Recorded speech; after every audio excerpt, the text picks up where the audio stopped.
Hezkuntza ez formaleko atalian 3 egitasmo ezberdin bereizten ditugu.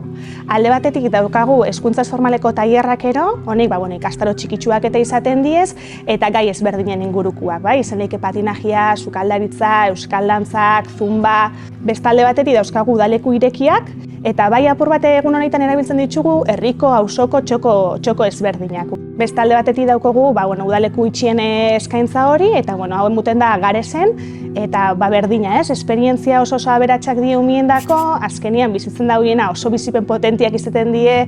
jolasteko aukera, beste gune batzutatik datozen umiekin elkartzeko aukera, adinazketa, beti konfiantza eremu baten, Azkenean ikastolan hezkuntza proiektu barruen da, ikastolako langileak, ikastolako monitoriakin joaten diezelako, eta umiak superrondo pasetan daue, egoten die beste gune batzutako umiekin, azkenean adinazketa horrek emuten dauen aberastasun guzti horrekin, izaten da superesperientzia potentia eta umiak zoragarri pasetan daue.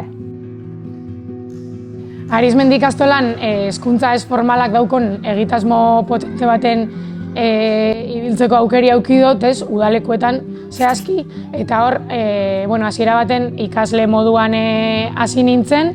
eta aurrera hube zitzaile lanetan ibilinaz, eta gaur egun koordinatzaile naz bai. Eta guzti honek niri bizipen asko eman dut,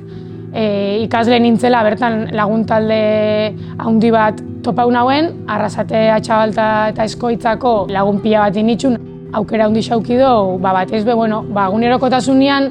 itxen ez ditugun jarduerak itxeko aukeria ematen duzkoelako udalekuek.